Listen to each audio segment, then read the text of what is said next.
नमस्कार दोस्तों, एक बार फिर से मैं आशीष कुमार आप सभी का सुपर वाईफाई क्लासेस में स्वागत करता हूं।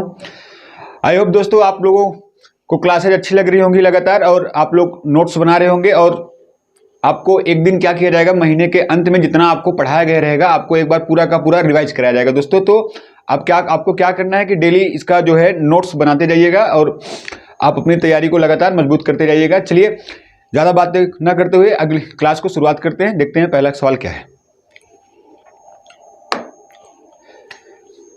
इंपॉर्टेंट सवाल है, ध्यान दीजिएगा। भारत की पहली फ्रोजन लेक मैराथन क्या नाम है उसका, लास्ट रन का आयोजन होगा कहां पे होगा? आपके ऑप्शंस हैं लद्दाख, मणिपुर, ओडिशा और केरल। तो इसका जो सही आंसर होगा वह क्या होगा? लद्दाख। इसका आयोजन कहां पे होगा? देखिए ये क्या है, पहली फ्रोजन लेक मैराथन। क्या होता है? Frozen lake marathon. क्या है भैया? Frozen lake marathon. Frozen lake marathon. Frozen lake marathon. Frozen lake marathon है। ये क्या है, याद रखिएगा क्या है? Frozen lake marathon. इसका मतलब क्या है कि बर्फ के ऊपर, बर्फ यानी बर्फ की जमी जो झील होगी उसके ऊपर यह मैराथन कराया जाएगा। तो फ्रोजन लेक जो मैराथन है इसका जो आयोजन कराया जाएगा, इसका जो आयोजन होगा वो आयोजन कहां पे होने वाला है? तो 20 फरवरी को इसका आयोजन कहां पे होने वाला है? कहां पे होगा? लद्दाख में होने वाला है। कहां पे होने वाला है? लद्दाख में होने वाला है। कहां पे होने वाला है? लद्दाख में।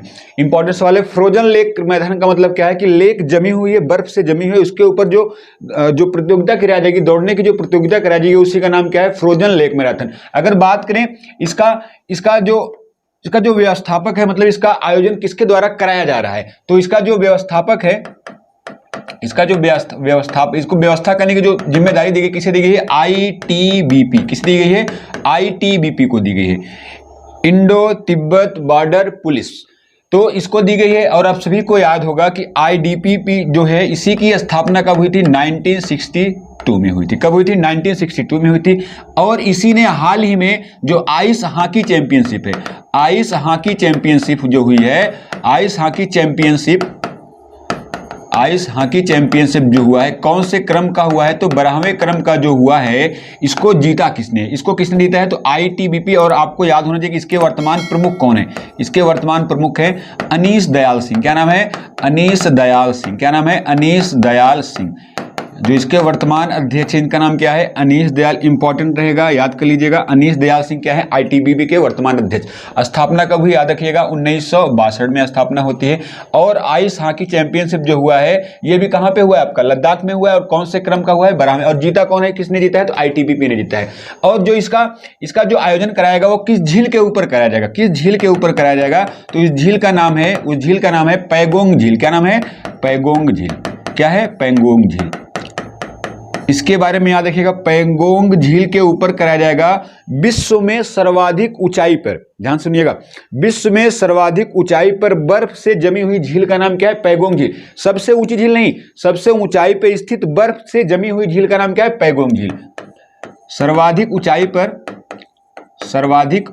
पर बर्फ से जमी झील, बर्फ से जमी जो झील है इसका नाम क्या है? याद रखिएगा, सर्वाधिक ऊंचाई नहीं, सर्वाधिक ऊंचाई पर बर्फ से जमी हुई झील का नाम क्या है? पैगोंग झील। और इसी झील के ऊपर कौन सी प्रतियोगिता कराई जाएगी? फ्रोजन लेक मैराथन कराई जाएगी। इसका नाम क्या दिया गया है? इस प्रतियोगिता का नाम क्या दिया गया है? आप यहां देख सकते हैं क्या दिया गया है? Last run. इसका नाम क्या दिया गया है? Last run. क्या है? Last run. इसका उद्देश्य क्या है? तो इसका उद्देश्य क्या है कि विश्व का जलवायु परिवर्तन के ऊपर ध्यान लाना। क्या है इसका उद्देश्य? क्या है? विश्व का जलवायु परिवर्तन के ऊपर ध्यान आकर्षित करना। जलवायु परिवर्तन पर ध्यान आकर्षित करना। क्या है? ध्यान आकर्षित करना। इसका क्या होगा? उद्देश्य होगा फ्रोजन लेक मैराथन। और ये कैसी है? पहले नंबर की। याद रखिए कौन से नंबर की है? पहले नंबर की है। तो फ्रोजन लेक मैराथन कहां पे हुआ है? तो आपका जो आंसर हो जाएगा कहां पे हो रहा है? याद रखिएगा कहां पे हुआ है? लद्दाख में हुआ है। इसके अलावा बात करते हैं यहाँ पे लद्दाख में कौन सी झील हो गई? तो आप सभी जान गए कौन सी झील हो गई? पैगोंग झील हो गई। कौन सी झील हो गई? पैगोंग झील हो गई। इसके अलावा यहाँ पे आप देखेंगे मणिपुर में कौन झील है? विश्व की एकमात्र तैरती हुई झील। क्या नाम है उसका? केइबुल लामजाओ झील। क्या नाम है उसका? केइबुल लामजाओ। केइबुल लामजाओ झील। केइबुल लामजाओ झील। क्या नाम है उसका? केइबुल लामजाओ झील। क्या नाम है उसका? केबुल लामजाओ झील, केबुल लामजाओ झील। विश्व की एकमात्र तैरती हुई झील का नाम क्या है? केबुल लामजाओ। विश्व का क्या है? विश्व का एकमात्र है, एकमात्र है और कैसा है? एकमात्र कैसा है? विश्व का एकमात्र कैसा है? तैरता हुआ। कैसा? तैरता हुआ जो झील है उसका नाम क्या है? केबुल लामजाओ झील, विश्व का एकमात्र तैरता हुआ। इसके अलावा उड़ीसा में कौन सी झील है? कौन सी झील है? चिल्का झील। कौन सी झील है? चिल्का झील। कौन सी झील है? चिल्का झील है। कौन सी झील है? याद रखिएगा, उड़ीसा में कौन सी झील है? चिल्का झील है। और नेवी का जो ट्रेनिंग सेंटर है वह किस झील में है? चिल्का झील में है। नेवी का जो ट्रेनिंग सेंटर है, नेवी का जो ट्रेनिंग सेंटर है वह किस झील में है? तो याद रखिए कौन सी झील में है? आपके चिल्का झील में। इसके अलावा केरल की बात करें, केरल में कौन कौन झील है? वेम्बानाड झील है। कौन सी झील है? वेम्बानाड झील है। कौन सी झील है? वेम्बानाड। इसके अलावा पेरियार झील, पेरियार झील ये कहाँ पे है? तो आप याद रखिए कहाँ पे है? केरल में। इसके अलावा बताएंगे लोनार झील कहाँ पे है? लोनार झील कहाँ पे है? कौन सी झील? लोनार झील। क्रेटर से बनी हुई झील का नाम क्या है? लोनार झील कहाँ पे है? महाराष्ट्र में। कहाँ पे है? महाराष्ट्र में। कहाँ पे है? याद रखिएगा, लोनार झील कहाँ पे है? महाराष्ट्र में। क्रेटर झील से निर्मित झील का नाम क्या है? तो क्या नाम है इसका? लोनार झील। स्क्रीनशॉट लेना है आपको, स्क्रीनशॉट ले लीजिएगा। चलिए चलते हैं नेक्स्ट सवाल पे। अगला सवाल क्या है? को किसकी जयंती होती है? तो यहाँ पे आप देखेंगे जय नारायण व्यास, रामकृष्ण परमहंस, ए और बी दोनों, और घुंडीराज गोविंद। तो यहाँ पे आप हिंट डाल दीजिएगा 28 फरवरी। क्या है? माफ कीजिएगा 18 फरवरी। क्या है? 18 फरवरी। क्या है? 18 फरवरी है।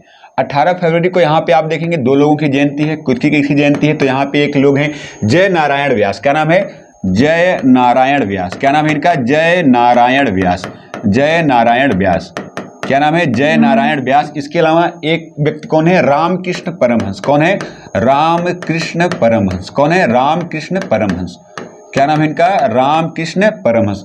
इंपॉर्टेंट सवाल रहेगा, यहां से बनेगा आपका, अगर बन सकता है तो। रामकृष्ण परमहंस, जय नारायण प्रकाश, जय नारायण व्यास की बात करें, इनका जो जन्म होता है, इनका जो जन्म हुआ है वह जोधपुर में हुआ है। कहां पे हुआ है? जोधपुर में हुआ है। देखिए, जय प्रकाश नारायण दूसरे हैं, जय नारायण व्यास दूसरे हैं। तो जय नारायण जो व्यास है, इनका जो जन्म हुआ है वह जोधपुर में हुआ है। इन्हें कहते हैं राजस्थान का लोकनायक। क्या बोलते हैं?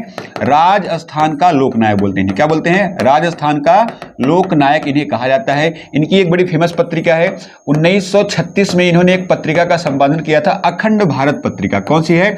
अखंड भारत पत्रिका। कौन सी है? अखंड भारत पत्रिका। अखंड भारत पत्रिका। और इन्होंने इसका संपादन कहां से किया था? तो याद रखिए कहां से किया है? मुंबई से किया हुआ है। कहां से किया हुआ है? मुंबई से किया हुआ है। याद रखिएगा, राजस्थान का लोकनायक किसे कहते हैं? तो याद रखिएगा जय नारायण व्यास को कहा जाता है। इसके अलावा रामकृष्ण परमहंस की बात करें, इनका जो जन्म होता है, इनका जन्म कहां पे हुआ है? पश्चिम बंगाल में। कहां पे हुआ है? पश्चिम बंगाल में हुआ है। कहां पे हुआ है? पश्चिम बंगाल में हुआ है। अगर बात करें इनका जो मूल नाम था, इनका मूल नाम क्या था? यह सवाल पूछा गया है, याद रखिएगा। इसका इनका मूल नाम क्या है? तो गदाधर। क्या नाम था इनका मूल नाम? गदाधर। क्या नाम था इनका मूल नाम? गदाधर। और इन्हीं रामकृष्ण परमहंस के जो शिष्य थे उनका नाम क्या है? क्या नाम है उनका? स्वामी विवेकानंद। क्या नाम है? स्वामी विवेकानंद। क्या नाम है? स्वामी विवेकानंद। स्वामी विवेकानंद। इनके शिष्य का नाम क्या था? स्वामी विवेकानंद। या उल्टा करके आपसे पूछेगा स्वामी विवेकानंद के गुरु का नाम क्या था? तो रामकृष्ण परम। इन्हीं की मृत्यु के पश्चात इनके सम्मान में सन 1897 में, कब? सन 1897 में स्वामी विवेकानंद के द्वारा रामकृष्ण मिशन की स्थापना की गई। रामकृष्ण मिशन की क्या की गई? स्थापना की गई। रामकृष्ण मिशन की क्या की गई? स्थापना की गई। रामकृष्ण मिशन की स्थापना की गई। और इसका हेडक्वार्टर कई बार पूछा गया, तो इसका हेडक्वार्टर याद कर लीजिएगा, वेलूर मठ। क्या था?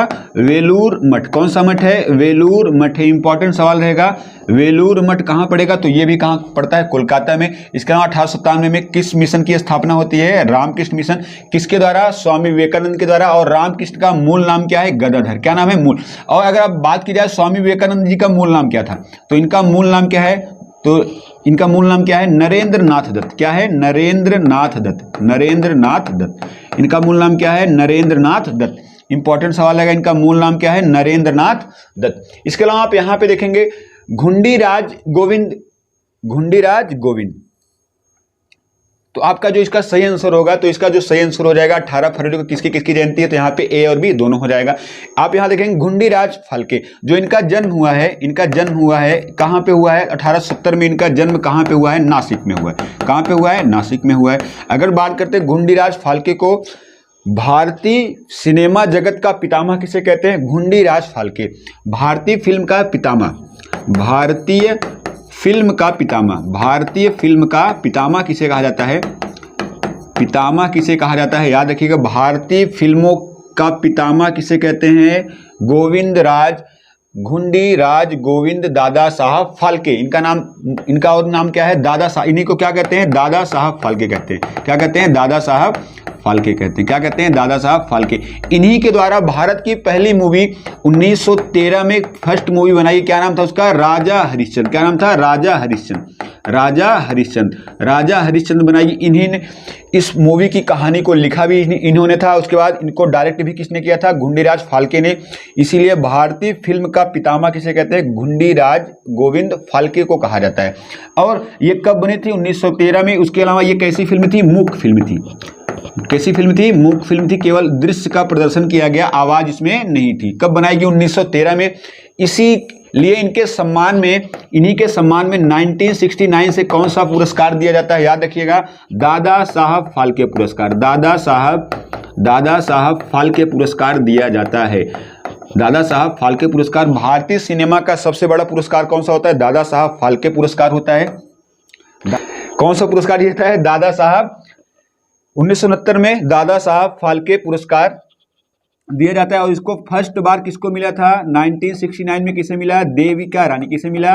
देविका रानी को मिला। इंपॉर्टेंट सवाल, पहली बार ये पुरस्कार किसे दिया गया था? 1969 में। किसे दिया गया था? याद रख लीजिए, किसे दिया गया था? देविका रानी। और अभी हाल ही में ये 52 नंबर का किसे दिया गया है? 52 नंबर का दिया गया है आशा पारेख। किसे दिया गया है? आशा पारेख को दिया गया है। आशा पारेख को यह पुरस्कार दिया गया है। इंपॉर्टेंट रहेगा, इसको आप जरूर याद कर लीजिएगा। 52 नंबर का किसे दिया गया है? आशा पारेख को दिया गया है। स्क्रीनशॉट करना है, आप इसके स्क्रीनशॉट कर लीजिए। आगे चलते हैं फिर। चलिए नेक्स्ट सवाल पे चलते हैं। अगला सवाल क्या है? WHO के द्वारा पहली बार किस देश में मारबर्ग रोग का प्रकोप देखा गया है? कौन सा रोग है? मारबर्ग रोग है। कौन सा रोग है? मारबर्ग रोग है।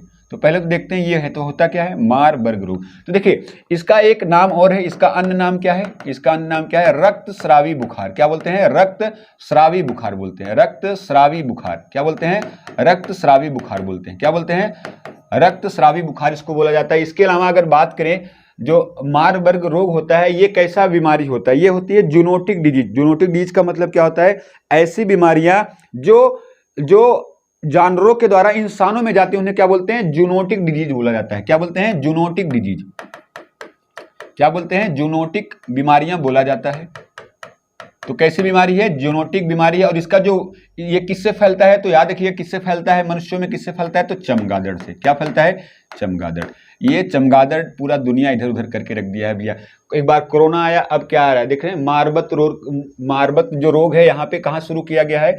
आप देखिए, ये इसका जो सही आंसर होगा आपका है इक्वाडोर, इक्वाटोरियल गिनी और बारबाडोस। इसके अलावा क्या है? बोलीविया। तो इसका जो सही आंसर है वो क्या है? इक्वाडोर। तो इसका जो हाल ही में जो प्रकोप देखा गया है, इसका जो प्रकोप देखा गया है वो कहाँ पे देखा गया है? तो क्या है? इक्वाटोरियल गिनी। क्या नाम है देश का? इक्वाटोरियल गिनी। इक्वाटोरियल गिनी। इक्वाटोरियल गिनी। इसका प्रकोप हाल ही में कहां देखा गया? इक्वाटोरियल गिनी में देखा गया। इक्वाटोरियल गिनी की बात करें कौन से महाद्वीप में है? तो अफ्रीका महाद्वीप में है। कौन से महाद्वीप में? अफ्रीका महाद्वीप में पड़ता है। ये कौन से महाद्वीप में पड़ता है? अफ्रीका। इसकी राजधानी की बात करें, इसकी राजधानी क्या है? मलाबो। इसकी राजधानी क्या है? मलाबो। इसकी राजधानी क्या है? मलाबो। और बात करें यहाँ पे मुख्य खाद्यान्न क्या होता है? तो मुख्य खाद्यान्न यहाँ पे क्या है? गन्ना। माफ कीजिएगा, मक्का। क्या है? मक्का है। यहाँ पे मुख्य खाद्यान्न क्या है? मक्का। और कौन से महाद्वीप पे पड़ता है? तो आपका अफ्रीका महाद्वीप में। राजधानी की बात करें, इसकी राजधानी क्या है? मलाबो। इसकी राजधानी क्या है? मलाबो। आगे देखते हैं, यहाँ पे एक संस्था है WHO। कौन सी संस्था है? WHO। आइए देखिए इसके बारे में बात करते हैं। WHO कौन संस्था है? WHO। अगर बात करें WHO का फुल फॉर्म क्या होगा? World Health Organization. क्या होगा? World Health Organization. तो अगर वर्ल्ड, इसका फुल फॉर्म क्या होगा? World Health Organization. क्या होगा? World Health Organization. क्या होगा? World Health. बात करें अगर इसकी स्थापना की, तो इसकी स्थापना कब होती है? तो याद रखिएगा 7 अप्रैल। क्या होगा? 7 अप्रैल 1948 को होता है। इसीलिए 7 अप्रैल को कौन सा दिवस होता है? तो 7 अप्रैल कौन सा दिवस होता है? विश्व स्वास्थ्य दिवस। क्या होता है? विश्व स्वास्थ्य दिवस। क्या होता है? विश्व स्वास्थ्य दिवस मनाया जाता है। कब मनाया जाता है? 7 अप्रैल को कौन सा दिवस होता है? विश्व स्वास्थ्य दिवस होता है। बात करें इसके वर्तमान अध्यक्ष कौन है? इसके वर्तमान अध्यक्ष कौन है? इसके वर्तमान अध्यक्ष कौन है? तो इसके वर्तमान अध्यक्ष की बात करें, क्या नाम है उनका? Doctor Tedros. क्या नाम है? Doctor Tedros. क्या नाम है? Doctor Tedros. अगर बात करें डॉक्टर टेड्रोस किस देश के हैं? ये किस देश के हैं? इथियोपिया। इथियोपिया किसके हैं? इथियोपिया देश के हैं। किस देश के हैं? इथियोपिया के हैं। इथियोपिया की बात करें, इसकी राजधानी क्या है? तो इसकी राजधानी क्या है? अदिस अबाबा। इसकी राजधानी क्या है? अदिस अबाबा। इसकी राजधानी क्या है? अदिस अबाबा।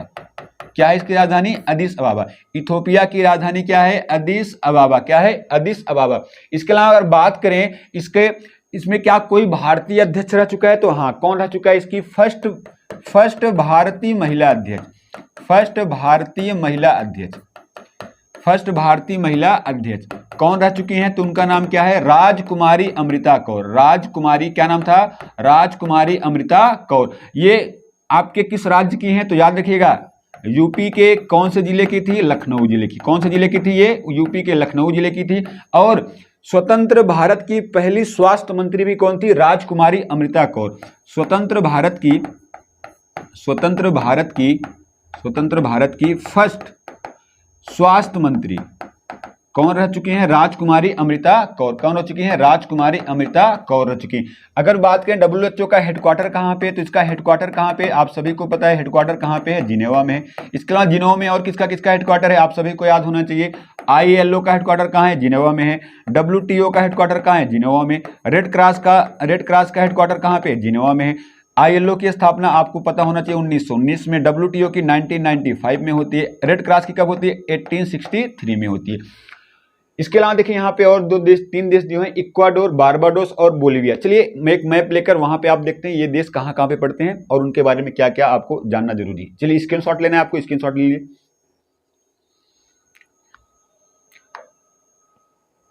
चलिए देखते हैं कौन कौन से देश कहाँ कहाँ पे हैं। पहली बात तो पहला देश जो आपका यहाँ पे था, पहला देश कौन था आपका? पहला देश आपका कौन सा है? तो इक्वाडोर। कौन सा देश है आपका? इक्वाडोर। कौन सा देश है? इक्वाडोर। तो इक्वाडोर जो है आपका, इक्वाडोर देखिए यहाँ पे पड़ता है। ये आपका कौन सा देश है? इक्वाडोर है। ये आपका कौन सा देश है? इक्वाडोर। कौन सा देश है ये? इक्वाडोर है। कौन सा देश है आपका? ये इक्वाडोर है। कौन सा देश है? इक्वाडोर। कौन सा देश है? इक्वाडोर। इक्वाडोर की बात करें, अगर इक्वाडोर की बात करें, इसकी राजधानी क्या है? इसकी राजधानी क्या है? तो इसकी राजधानी क्या है?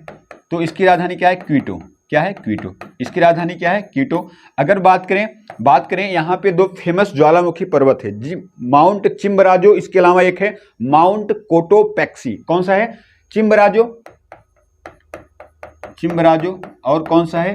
कोटोपैक्सी। कौन सा है? कोटोपैक्सी। ये क्या है? ज्वालामुखी है। और विश्व का सबसे ऊंचा सक्रिय ज्वालामुखी कौन सा है? माउंट चिम्बराजो। सबसे ऊंचा है और कैसा है? सबसे ऊंचा। उसके साथ में क्या है? सक्रिय। सबसे ऊंचा और क्या है? सक्रिय जो ज्वालामुखी है वो कौन सा है? माउंट चिम्बराजो। किस देश में पड़ता है? इक्वाडोर में। कौन से देश में पड़ता है? इक्वाडोर। इसके अलावा विश्व की दूसरी सबसे ऊंचाई पे स्थित राजधानी कौन सी है? क्विटो। कौन सी है? क्विटो। इसके अलावा देखते हैं इसमें और कौन सा देश था। देखते हैं इसमें बारबाडोस। कौन सा है? बारबाडोस। कौन सा देश है? बारबाडोस। तो बात करें बारबाडोस जो आपका पड़ता है, बारबाडोस आपका यहां पड़ता है। यहां पे कौन सा देश है? बारबाडोस। कौन सा देश है आपका? बारबाडोस। नाम लिख देते हैं यहां पे, कौन सा है? बारबाडोस। कौन सा है? बारबाडोस। तो बारबाडोस ये आपका कौन सा सागर है? कैरेबियन सागर है। कौन सा सागर है? तो कैरेबियन। तो बारबाडोस की अगर बात करें कौन से सागर में है? कैरेबियन सागर में। कौन से सागर में है? कैरेबियन सागर में। कौन से सागर में पड़ता है ये? कैरेबियन सागर में पड़ता है। और ध्यान रखिएगा, कैरेबियन सागर में ही बारबाडोस जो देश है, इसकी जो राजधानी हुआ है ब्रिज टाउन। क्या है? Bridge town. इसकी राजधानी क्या है? Bridge town. बारबाडोस की राजधानी क्या है? Bridge town. और इसे कहते हैं क्रिकेट की नगरी। इसे क्या कहते हैं? क्रिकेट की नगरी। क्या कहते हैं इसको? क्रिकेट की नगरी। इसके अलावा बारबाडोस की बात करें, यहाँ पे आपको हरे रंग के बंदर और लाल पंखों वाले कछुए प्राप्त होते हैं। कहां से? बारबाडोस से। तो याद कर लीजिएगा, इंपॉर्टेंट सवाल है। हरे रंग के बंदर, इसके साथ में लाल रंग के पंखों वाले क्या प्राप्त होते हैं? यहां से कछुए प्राप्त होते हैं। क्या प्राप्त होते हैं? कछुए प्राप्त होते हैं। इसके अलावा देखते हैं एक देश और कौन सा था आपका? यहाँ पे एक देश है आपका बोलीविया। कौन सा देश है यहाँ पे? बोलीविया। कौन सा देश है? बोलीविया। देखते हैं बोलीविया कहाँ पे। देखिए ध्यान दीजिए, ये आपका कौन सा देश है? ये आपका कौन सा देश है? ये बोलीविया है। कैसा देश है आपका? बोलीविया। तो यहां से हम इसको बाहर निकाल लेते हैं। ये कौन सा देश है? बोलीविया। कौन सा है? बोलीविया। और एक चीज आप यहां पे देखिए, ये बोलीविया चारों तरफ से क्या कैसे घिरा हुआ है? स्थल से घिरा हुआ है, कहीं से इसकी जली सीमा नहीं। इसका मतलब ये कैसा देश है? स्थल रुद्ध देश है। स्थल रुद्ध देश का मतलब क्या होता है? जिसकी कोई भी सीमा जल से ना घिरी, उसे क्या बोलते हैं? स्थल रुद्ध देश बोलते हैं। इसके अलावा इसकी जो राजधानी वो क्या है? ला पाज। इसकी राजधानी क्या है? ला पाज। विश्व की सबसे ऊंचाई पे स्थित राजधानी का नाम क्या है? ला पाज। सबसे ऊंची राजधानी का नाम क्या है? ला पाज। सबसे ऊंची राजधानी, सबसे ऊंची जो राजधानी है उसका नाम क्या है? ला पाज। इसके अलावा याद रखिएगा, यहीं पर बोलीविया और पेरू, देखिए बोलीविया है और पेरू है, यहाँ बोलीविया और पेरू की सीमा पे एक झील है, उसका नाम क्या है? उसका नाम क्या है? लिख लीजिएगा, टीटीकाका झील। कौन सी झील है? टीटीकाका झील। कौन सी झील है? टीटीकाका झील। विश्व की सर्वाधिक ऊंचाई पर, विश्व की सर्वाधिक ऊंचाई पर स्थित, विश्व की सर्वाधिक ऊंचाई पर स्थित जो झील है उसका नाम क्या है? टीटीकाका झील। कौन सी झील है? टीटीकाका झील। कौन सी झील है? टीटीकाका झील। ये आपका कुछ इंपॉर्टेंट विश्व भूगोल का सवाल था, स्क्रीनशॉट करना है आपको, स्क्रीनशॉट कर लीजिए। फिर आगे चलते हैं, चलिए नेक्स्ट सवाल पे चलते हैं। अगला सवाल क्या है? देखिए, सुजलाम सुफलाम योजना की शुरुआत कब की गई? देखिए सुजलाम सुफलाम जो योजना है ये 2018 की थी। हाल ही में इसका 6वां संस्करण लॉन्च किया गया, तो इसलिए करंट का सवाल बन जाता है। तो सुजलाम सुफलाम योजना की शुरुआत कब की गई? 2018, 2014, 2016, 2021। तो जो इसका सही आंसर है वो क्या हो जाएगा? 2018। देखिए यहां बात करते हैं सुजलाम सुफलाम योजना, सुजलाम सुफलाम योजना, सुफलाम योजना, सुजलाम सुफलाम योजना। कौन सी योजना है? सुजलाम सुफलाम योजना। अगर बात करते हैं इसकी जो शुरुआत हुई थी, इसकी शुरुआत कब हुई है? तो इसकी शुरुआत कब हुई है? तो 2018 में हुई। इसकी शुरुआत कब हुई? 2018 में। हाल ही में इसके क्या किया गया? 6वां संस्करण। कौन सा संस्करण? 6वां संस्करण शुरू किया गया है। 6वां संस्करण शुरू किया गया और कहां से शुरू किया गया है? गांधीनगर, गुजरात। कहां शुरू किया गया है? गांधीनगर। गांधीनगर कहां पड़ता है? तो गुजरात में पड़ता है। कहां पड़ता है? गुजरात में पड़ता है। और इसका जो उद्घाटन किया है, यहाँ के सीएम कौन है? तो भूपेश पटेल। क्या नाम है उनका? भूपेश पटेल। क्या नाम है इनका? भूपेश पटेल। इनके द्वारा सुजलाम सुफलाम जो योजना है, इसके कौन से संस्करण की शुरुआत की गई? याद रखिएगा, 6वें संस्करण की शुरुआत कहां से?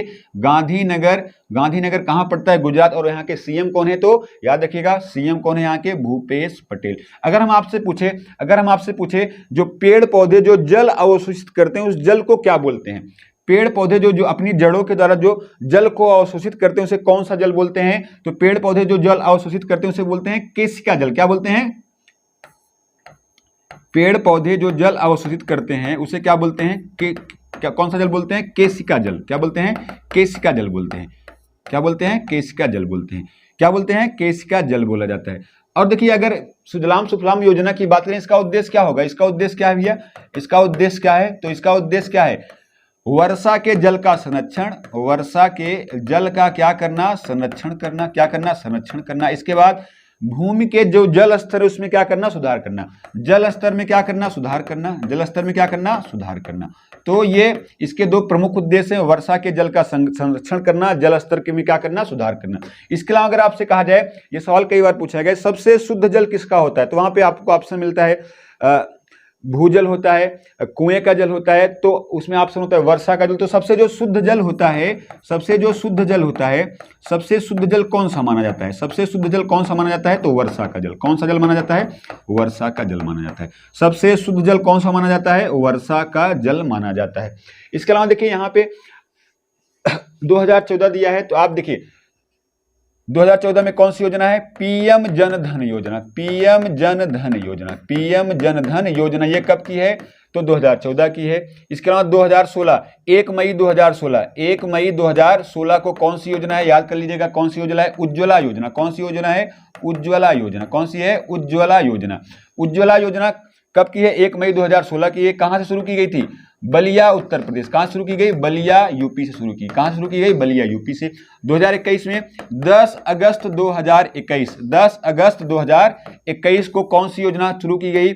उज्ज्वला 2.0, उज्ज्वला 2.0, उज्ज्वला 2.0 योजना शुरू की गई। कहां से शुरू की गई, याद कर लीजिएगा, यूपी के कौन से जिले से शुरू की गई, महोबा जिले से। कौन से जिले से शुरू की गई, महोबा। और महोबा की बात करें, पान अनुसंधान केंद्र कहां पे है, पान अनुसंधान केंद्र कहां पे है, पान अनुसंधान केंद्र कहां पे है, तो याद रखिएगा पान अनुसंधान केंद्र कहां पे है, तो आपके कौन से जिले में, महोबा जिले में। स्क्रीनशॉट करना है आपको, स्क्रीनशॉट कर लीजिए, आगे चलते हैं फिर। चलिए नेक्स्ट सवाल पे चलते हैं। अगला सवाल आपका देखिए, मासिक धर्म की छुट्टी के लिए कानून पारित करने वाला पहला देश है।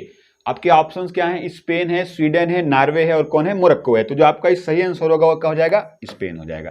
देखिए मासिक धर्म के दौरान पीड़ा के दौरान क्या होता है, इसमें छुट्टी देने के प्रावधान किस देश ने किया है, तो किस देश ने किया है, स्पेन ने। किस देश ने किया हुआ है, स्पेन ने किया हुआ है। तो और कैसी छुट्टी होगा भैया, ध्यान रखिएगा, मासिक धर्म के दौरान क्या करना है, छुट्टी। और कैसी छुट्टी होगी, याद रखिए कैसी छुट्टी होगी, वैतानिक छुट्टी। मतलब छुट्टी के दौरान क्या मिलेगा, वेतन मिलेगा। वैतानिक छुट्टी, वैतानिक छुट्टी की घोषणा, मासिक धर्म के दौरान वैतानिक छुट्टी की घोषणा किस देश ने की है, किस देश ने की है, तो याद रखिए किस देश ने की है, स्पेन ने। किस देश ने की है, स्पेन ने की है। किस देश ने की है, स्पेन ने की है। देखिए यहां पे आपके 4 सवाल हैं, यहाँ पे स्पेन, जो 4 देश हैं आपके, स्पेन है, स्वीडन है, नॉर्वे है और मोरक्को। चलिए देखिए इसमें विश्व भूगोल में क्या क्या सवाल बन सकते हैं, आइए एक मैप के माध्यम से देखा जाए। यहां पे देखते हैं आपका जो पहला देश था क्या था, स्पेन। क्या नाम था उसका, स्पेन। अगर बात करें स्पेन की, तो स्पेन देखिए कहां पड़ेगा, देखिए ये है आपका स्पेन। कौन सा देश है आपका, ये स्पेन। ये कौन सा देश है आपका, स्पेन। तो देखिए स्पेन, और यहां देखेंगे आप नीचे कौन सा देश है, ये मोरक्को है। कौन सा देश है, ये मोरक्को। कौन सा देश है, तो देखिए इसको रेड कलर से कर देते हैं, ये कौन सा आपका देश है, मोरक्को। ये कौन सा देश है, मोरक्को देश है। और ये ऊपर वाला कौन सा देश है, तो ये ऊपर वाला देश आपका कौन सा है, स्पेन है। कौन सा देश है, स्पेन है। कौन सा देश है, स्पेन है। ये तो ब्लैक वाला देश आपका कौन सा हो गया, स्पेन हो गया। कौन हो गया, स्पेन हो गया। इसके अलावा ये रेड कलर का जो देश है ये आपका कौन सा हो गया, ये हो गया आपका मोरक्को। कौन सा हो गया, मोरक्को हो गया। कौन सा हो गया, मोरक्को हो गया। देखिए स्पेन और मोरक्को के अगर आप यहां पे देखेंगे, एक जल सीमा जाती है अटलांटिक महासागर से, कहां जाती है, भूमध्य सागर में। तो क्या होता है, एक जल संधि का निर्माण होता है। जल संधि का मतलब क्या होता है, 2 स्थलीय भागों को अलग करेगा और जलीय भागों को क्या करेगा, जोड़ेगा। तो यहां पे एक जल संधि बनती है जो अटलांटिक महासागर किससे जोड़ती है, भूमध्य सागर को जोड़ती है। तो यहां पे एक जल संधि का निर्माण होता है, उस जल संधि का नाम क्या है, देखिए यहां पे एक जल संधि बनती है, यहां पे एक जल संधि का निर्माण होता है जो किसको, अटलांटिक महासागर किससे जोड़ता है, भूमध्य सागर। अटलांटिक महासागर किससे जोड़ता है, भूमध्य सागर। तो इस जल संधि का नाम क्या है, इस जल संधि का नाम क्या है, जिब्राल्टर जल संधि। क्या नाम है, जिब्राल्टर जल संधि। जिब्राल्टर जल संधि बोलते हैं, जिब्राल्टर जल संधि इसको बोला जाता है। और अगर बात करें जिब्राल्टर जल संधि किसे अलग करता है, स्पेन को मोरक्को से, या कहेगा किस महाद्वीपों को अलग करता है, तो ये ऊपर आपका यूरोप है, नीचे कौन सा है आपका, अफ्रीका महाद्वीप। तो यूरोप को अफ्रीका से अलग करने वाली जल संधि का नाम क्या है, जिब्राल्टर जल संधि। क्योंकि ये मुहाना जाके कहां खुलता है, भूमध्य सागर में, इसलिए जिब्राल्टर जल संधि को कहते हैं भूमध्य सागर का प्रवेश द्वार। क्या कहते हैं, भूमध्य सागर का प्रवेश द्वार। भूमध्य सागर का प्रवेश द्वार, भूमध्य सागर का क्या कहते हैं, प्रवेश द्वार इसको कहा जाता है। भूमध्य सागर का क्या कहते हैं, इसको प्रवेश द्वार कहा जाता है। बात करते हैं अगर मोरक्को की राजधानी क्या है, मोरक्को की राजधानी क्या है, तो मोरक्को की राजधानी सभी को पता होनी चाहिए, क्या है, रबात। मोरक्को की राजधानी क्या है, रबात। इसके अलावा बात करते हैं मोरक्को जो है, मोरक्को से यहाँ एक फेमस यात्री आया था, क्या नाम था उसका, इब्न बतूता। यहां से एक यात्री आया था, कब आया था, 1333 में आया था। कब आया था, 1333 में एक यात्री आया था, यात्री का नाम क्या था, इब्न बतूता। क्या नाम था, इब्न बतूता। क्या नाम था, इब्न बतूता। ये किसके दरबार में आया था, तो किसके दरबार में आया था, दरबार की बात करें किसके दरबार में आया था, तो मोहम्मद बिन तुगलक। मोहम्मद बिन तुगलक के दरबार में कौन आया था, इब्न बतूता। और मोहम्मद बिन तुगलक ने इसे कहां का काजी नियुक्त किया था, काजी का मतलब उस समय क्या है, न्यायाधीश। कहां का काजी नियुक्त किया था, दिल्ली का। कहां का काजी नियुक्त किया था, दिल्ली। और इसकी एक फेमस रचना का नाम क्या है, इसकी फेमस रचना का नाम क्या है, तो याद कर लीजिए इसकी फेमस रचना का नाम क्या है, रेहला। क्या है इसकी फेमस रचना का नाम क्या है, रेहला। 1333 में मोरक्को यात्री आया था, क्या नाम था, इब्न बतूता। किसके दरबार में आया, मोहम्मद बिन तुगलक। कहां का काजी नियुक्त किया, दिल्ली। और इसकी रचना का नाम क्या है, रेहला। आइए देखते हैं और कौन सा इसमें देश था आपका, देखते हैं इसमें आपका स्वीडन है, नॉर्वे है, स्वीडन और नॉर्वे इसमें बच रहा है आपका, स्वीडन और नॉर्वे। कौन सा देश है, स्वीडन और नॉर्वे। लेकिन इसके यहाँ पे देखिए, अब यहाँ पे स्पेन के बारे में देखिए, स्पेन के बारे में, स्पेन की राजधानी क्या है, तो आपकी स्पेन की राजधानी आपको पता ही होगा क्या है, मैड्रिड। क्या है, मैड्रिड। क्या है? मैड्रिड। स्पेन की राजधानी क्या है? मैड्रिड। इसके अलावा बात करें स्पेन किस देखिए ये इधर भी जल से घिरा हुआ हिस्सा है, इधर भी जल से घिरा हुआ, इधर से, जो तीन तरफ जो कोई जल से घिरा हो तो इसको बोलते हैं प्रायद्वीप। क्या बोलते हैं? प्रायद्वीप बोलते हैं। तो अगर स्पेन कहेगा किस प्रायद्वीप का हिस्सा है तो आइबेरिया प्रायद्वीप। कौन सा प्रायद्वीप है? आइबेरिया प्रायद्वीप। कौन से प्रायद्वीप का हिस्सा है? आइबेरिया प्रायद्वीप का ये हिस्सा हुआ है, आइबेरिया प्रायद्वीप का हिस्सा। हालांकि आइबेरिया प्रायद्वीप पे आप देखेंगे यहाँ पे दो देश हैं। एक तो आपको यहाँ दिखेगा ये वाला जो देश है इसको बोलते हैं पुर्तगाल। ये कौन सा देश है? पुर्तगाल। ये कौन सा देश है? आपका पुर्तगाल है। कौन सा देश है ये? पुर्तगाल। पुर्तगाल की राजधानी क्या है? आपको पता होगी लिस्बन। पुर्तगाल की राजधानी क्या है? लिस्बन। पुर्तगाल की राजधानी क्या है? लिस्बन। और ये भी किस प्रायद्वीप का हिस्सा है? आइबेरिया प्रायद्वीप। किस प्रायद्वीप का हिस्सा है? आइबेरिया। इसके अलावा जो आपके ऑप्शंस में क्या क्या देश थे? आपका है स्वीडन और कौन सा है? नॉर्वे। स्वीडन और नॉर्वे।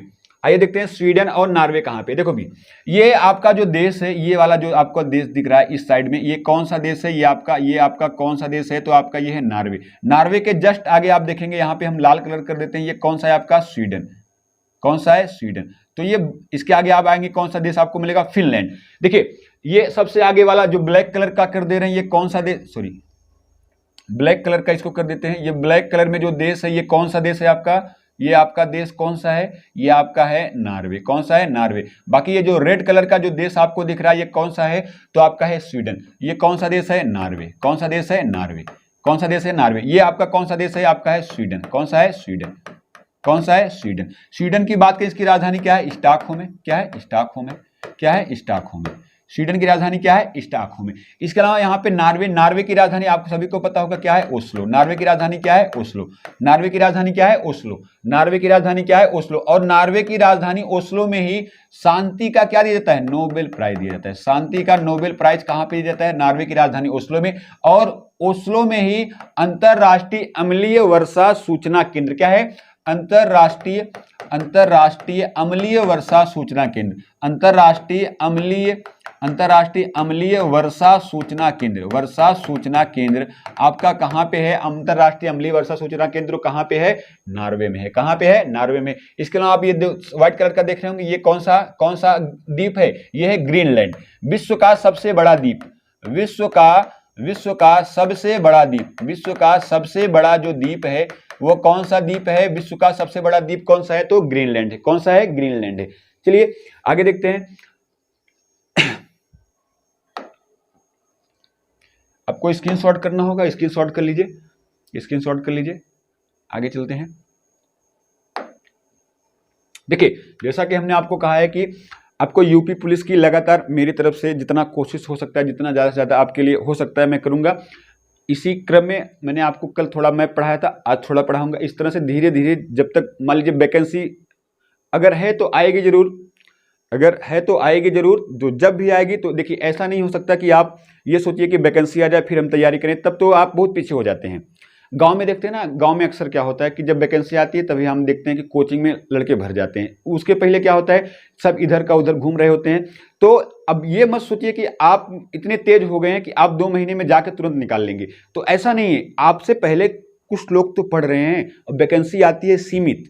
इतना नहीं है कि 25 लाख वैकेंसी आएगी सबका होना है, नहीं, वैकेंसी कितनी आती है 30,000 40,000 जो भी आएगी, लेकिन जो लगातार लगा हुआ है जाहिर सी बात है वो आपसे आगे होगा। तो क्या करिए, आप निरंतर कहीं से भी पढ़िए, आप जहां से पढ़ सकते हैं, किताब से पढ़ सकते हैं, किताब से पढ़िए, आप ऑनलाइन कहीं पे पढ़ना चाहते हैं जहां से भी आप पढ़ सकते हैं। यहाँ पे मेरे तरफ से भी जो सहयोग दिया जा रहा है, अगर आपको अच्छा लग रहा है तो आप यहाँ से भी पढ़ सकते हैं और डेफिनेटली आपको फायदा होना निश्चित है। तो इसी क्रम में देखिए मैं आज फिर आपकी मैप की क्लास फिर से शुरू करता हूँ। देखिए यहाँ पे आप देखेंगे, यहाँ पे आपका कौन सा जिला दिख रहा है, देखिए यहाँ पे ये आपका कौन सा जिला है, सहारनपुर। कौन सा जिला है, सहारनपुर जिला है। कौन सा जिला है आपका, सहारनपुर जिला है। तो अगर कहेगा यूपी का सबसे उत्तरी जिला कौन सा है, सबसे उत्तरी जिला, यूपी का सबसे उत्तरी जिला कौन सा जिला, सबसे उत्तरी जिला कौन सा है, सहारनपुर। और कहेगा सबसे दक्षिणी जिला कौन सा है, तो ये आपका हो जाएगा कौन सा, सोनभद्र।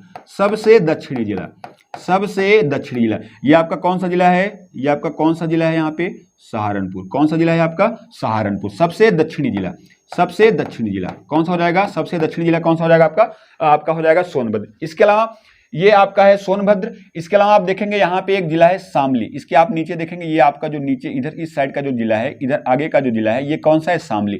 तो यूपी का सबसे पूर्वी जिला कौन सा, सॉरी माफ कीजिएगा, सबसे पश्चिमी जिला, यूपी का सबसे पश्चिमी जिला, सबसे पश्चिमी जिला, सबसे पश्चिमी जिला, सबसे पश्चिमी जिला कौन सा है, तो आपका कौन सा हो जाएगा, कौन सा हो जाएगा, शामली। ये रेड कलर का जिला कौन सा है आपका, शामली जिला। कौन सा जिला है रेड कलर का, शामली जिला। कौन सा है, शामली जिला है।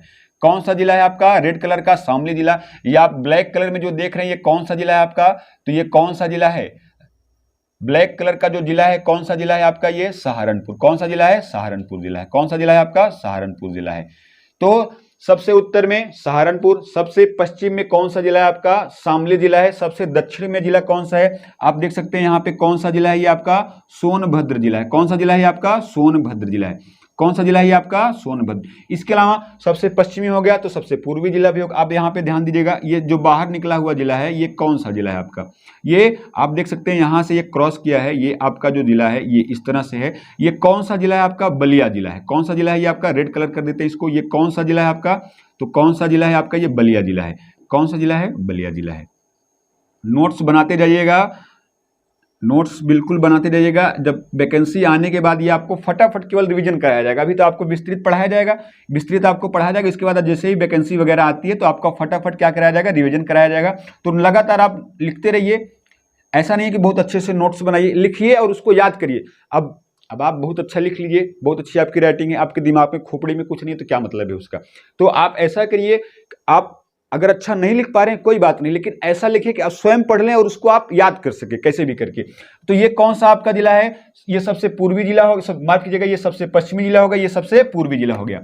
सबसे पूर्वी जिला, सबसे पूर्वी जिला कौन सा जिला हो गया, सबसे पूर्वी जिला हो गया। सबसे पूर्वी जिला नाम लिख देते हैं यहाँ पे। सबसे उत्तरी जिला ये कौन सा हो गया है, सहारनपुर। कौन सा जिला है, सहारनपुर जिला है। ये आपका सबसे पश्चिमी जिला कौन सा है, तो आपका कौन सा जिला है आपका, ये सबसे पश्चिमी जिला कौन सा है आपका, ये शामली जिला है। कौन सा जिला है, शामली जिला। कौन सा जिला है, शामली जिला। सबसे पश्चिमी जिला कौन सा है आपका, शामली जिला है। सबसे पूर्वी जिला आपका कौन सा है, बलिया। कौन सा जिला है आपका, बलिया जिला है। सबसे पूर्वी जिला कौन सा आपका, बलिया। सबसे दक्षिण में जिला कौन सा है आपका, ये कौन सा जिला है, सोनभद्र। कौन सा जिला है, ये सोनभद्र जिला है। कौन सा जिला है आपका, ये सोनभद्र। तो चलिए ऊपर से स्टार्ट करते हैं, ऊपर से स्टार्ट करते हैं। सबसे पहले आपका कौन सा जिला पड़ रहा है यहाँ पे, ब्लैक कलर का जो जिला है कौन सा है, सहारनपुर। कौन सा जिला है, सहारनपुर। तो उत्तर में कौन सा है आपका, सहारनपुर। पश्चिम में कौन सा है, शामली। दक्षिण में कौन सा जिला है, सोनभद्र। आपका पूर्वी जिला कौन सा है आपका, बलिया हो जाएगा। कौन सा जिला हो जाएगा, बलिया हो जाएगा। आपको दिमाग में सेट करना है, कैसे भी सेट करके आप याद करिए। उत्तर में कौन सा जिला है, एक बार मेरे साथ बोलिएगा। उत्तर में कौन सा जिला है आपका, सहारनपुर। दक्षिण में कौन सा जिला है, सोनभद्र। पश्चिम में कौन सा जिला है, शामली। उसके बाद पूरब में कौन सा जिला है, तो आपका बलिया। कौन सा जिला है, बलिया। अब देखिए एक एक जिले की हम बात करते हुए चलते हैं। अगर सहारनपुर की बात करें, सहारनपुर की बात करें, यहाँ पे एक स्थान है देवबंद। कौन सा स्थान है, देवबंद। कौन सा है, देवबंद। क्या नाम है जिले का, देवबंद जिला। कौन सा जिला है, देवबंद। देखिए ये आपकी जो क्लासेस चल रही है जरूरी नहीं केवल यूपी के लिए है, यूपी पुलिस के ही लिए है। आप यूपी पीसीएस वगैरह का प्री का एग्जाम देंगे तो वहां से भी इसमें से संभावना आने की रहती है, ठीक है। तो आप यूपी SSS की भी कोई वैकेंसी देते हैं तो वहां से उसमें भी इस तरह के सवाल आने की संभावनाएं रहती हैं। तो बात करते हैं, अगर सहारनपुर की बात करते हैं, सहारनपुर की बात करते हैं तो यहाँ पे एक स्थान है देवबंद। कौन सा स्थान है, देवबंद स्थान है, देवबंद स्थान। अगर देवबंद की बात करें तो प्राचीन इस्लाम धर्म के प्रचार के लिए कौन सी जगह फेमस है, देवबंद। तो ये किस लिए है, इस्लाम का केंद्र, इस्लाम के प्रचार का केंद्र, इस्लाम के प्रचार का जो केंद्र माना जाता है। यूपी की बात करें तो कौन सा जिला है आपका, सहारनपुर जिला। कौन सा जिला है, सहारनपुर जिला है। इसके अलावा यहाँ पे अगर हम बात करें शामली की, शामली आपको याद होना चाहिए 1966 में कौन सी क्रांति आई थी आपने यहाँ, कौन सी क्रांति है, हरित क्रांति। तो 1966 में जो हरित क्रांति चलाई गई थी उसका केंद्र कौन सा जिला है, शामली जिला। तो 1966 में जो क्रांति चलाई गई है कौन सी क्रांति है, हरित क्रांति। हरित क्रांति का जो केंद्र है, हरित क्रांति का जो केंद्र है वो कहां पे है, शामली में। हरित क्रांति का केंद्र याद कर लीजिएगा, हरित क्रांति का केंद्र कहां पे था, शामली जिला। हरित क्रांति का केंद्र, हरित क्रांति का केंद्र क्या है, हरित क्रांति का। अगर हम बात करें हरित क्रांति की बात करते हैं, हरित क्रांति की बात करते हैं, अगर हम हरित क्रांति की बात करें, हरित क्रांति की शुरुआत कब हुई, 1966 में। केंद्र कहां पे हो गया, शामली में हो गया। किसका उत्पादन बढ़ गया, गेहूं का उत्पादन क्या हो गया, गेहूं का उत्पादन क्या हो गया, बढ़ गया। चावल का उत्पादन क्या हो गया, चावल का उत्पादन क्या रहा, बराबर रहा। तिलहन का उत्पादन क्या हो गया, तिलहन का उत्पादन क्या हो गया, घट गया भैया। तिलहन का उत्पादन क्या हो गया, घट गया। सर्वाधिक फायदा किस राज्य को हुआ, सर्वाधिक जो फायदा हुआ किस राज्य को हुआ, सर्वाधिक जो फायदा हुआ किस राज्य को हुआ, तो किस राज्य को हुआ, पंजाब राज्य को हुआ। सर्वाधिक फायदा किस राज्य को हुआ, पंजाब को हुआ। अगर हम बात करें हरित क्रांति का जनक भारत में किसे कहते हैं, याद रखिएगा हरित क्रांति का जनक, एक तो भारत में पूछता है, भारत में जनक कौन है, एक तो विश्व में जनक कौन है। तो भारत में जनक की बात करें कौन है भैया, एम एस स्वामीनाथन। क्या नाम है, एम एस स्वामीनाथन है। कौन है, एम एस स्वामीनाथन। विश्व की बात करें तो उनका नाम क्या है, Norman E Borlaug. Norman E Borlaug कौन है, Norman E Borlaug. Norman E Borlaug. तो विश्व में जनक पूछेगा नॉर्मन ई बोरलॉग, भारत में पूछेगा एम एस स्वामीनाथन। लेकिन अगर कहेगा, अगर आपसे पूछता है हरित क्रांति शब्द किसने दिया है, तो इनका नाम क्या है, विलियम गार्ड। क्या नाम है, विलियम गार्ड। William guard. क्या नाम है, विलियम गार्ड। और अगर बात करें हरित क्रांति में किस प्रकार के बीजों का प्रयोग किया गया, तो उस बीज का नाम क्या है, HYV, हाई यील्ड वैरायटी। क्या है, हाई यील्ड वैरायटी। किस प्रकार के बीजों का प्रयोग किया गया, हाई यील्ड वैरायटी। सबसे ज्यादा फायदा किस राज्य को हुआ, पंजाब को हुआ। किसका उत्पादन बढ़ गया, गेहूं का। कौन बराबर रहा, चावल। किसका उत्पादन घट गया, तिलहन का। और हरित क्रांति का जो केंद्र था यूपी का कौन सा जिला है, याद रखिएगा कौन सा जिला था, शामली जिला। कौन सा जिला था, शामली जिला था। कौन सा जिला है, शामली जिला। अब देखिए इसके नीचे आएंगे, आपको एक जिला मिलेगा यहाँ पे, यहाँ मिलेगा आपको, दिखते हैं ये आपका जो जिला है, इसको दूसरे कलर से कलर कर देते हैं यहाँ पे। ये जो आपका जिला है ये है मुजफ्फरनगर। कौन सा जिला है, मुजफ्फर। ये आपका जो हरे कलर का जो जिला है, ये कौन सा जिला है आपका, मुजफ्फरनगर। कौन सा जिला है भैया, मुजफ्फरनगर जिला है। कौन सा जिला है, मुजफ्फरनगर जिला है। ये आपका जो जिला है कौन सा जिला है, मुजफ्फरनगर का जिला है। तो इस जिले का नाम लिख देते हैं, कौन सा जिला है ये आपका, मुजफ्फरनगर है। कौन सा जिला है आपका, मुजफ्फरनगर जिला है। मुजफ्फरनगर। कौन सा जिला है, मुजफ्फरनगर जिला है। कौन सा जिला है आपका, मुजफ्फर। यहाँ पे एक बड़ा फेमस मेला लगता है, शाकांभरी का मेला, जो कहाँ लगता है, शाकांभरी का जो मेला लगता है, शाकांभरी का जो मेला लगता है वो कौन से जिले में लगता है, तो आपका मुजफ्फरपुर। इसके अलावा गन्ना ऊतक संवर्धन केंद्र, इंपॉर्टेंट सवाल, गन्ना ऊतक संवर्धन केंद्र कहां पे, मुजफ्फरनगर में। गन्ना ऊतक संवर्धन केंद्र, ऊतक संवर्धन केंद्र, गन्ना ऊतक संवर्धन केंद्र किस जिले में है, तो मुजफ्फरनगर जिले में। कौन से जिले में, मुजफ्फरनगर जिले में। और देखिए ये आपका हो गया शामली, ये आपका हो गया मुजफ्फरनगर, ये हो गया आपका सहारनपुर। सबसे उत्तरी जिला कौन सा, सहारनपुर। इन तीनों जिलों का जो हेडक्वार्टर है, इन तीनों जिलों का जो मंडल है, ये किस मंडल के अंतर्गत आते हैं, तो सहारनपुर। एक मंडल सहारनपुर, कितने जिले उसमें, 3 जिले। सहारनपुर, उसके नीचे शामली, उसके बगल में कौन सा है, मुजफ्फरनगर। याद रखिएगा इन तीनों जिलों का जो मंडल है वो किस मंडल के अंतर्गत आते हैं, सहारनपुर मंडल के अंतर्गत आते हैं। कौन सा मंडल है, सहारनपुर मंडल है। तो आपका एक मंडल हो गया, उत्तरी दक्षिणी पूर्वी पश्चिमी आपका जिला हो गया, और आपका यहाँ पे हरित क्रांति के बारे में कुछ इंपॉर्टेंट फैक्ट्स हो गए। इस तरह से आपका कल अगली क्लास ली जाएगी, उसमें और इसके आगे के जिले के बारे में बात की जाएगी। तो आपको ऐसे 1 2 3 4 जिले, जिस तरह से एक एक मंडल के बारे में धीरे धीरे आपको जानकारियां दिया जाता रहेगा। और दोस्तों अगर मेरी क्लास आपको अच्छी लग रही है तो चैनल को लाइक एवं सब्सक्राइब जरूर करिएगा, और कमेंट बॉक्स में एक अच्छा सा कमेंट जरूर करिएगा, जिससे हमको मोटिवेशन मिले, हम आपके लिए और दोहरी मेहनत करें। ठीक है, तो इसी तरह से आज की जो है क्लासेस समाप्त होती हैं दोस्तों। धन्यवाद।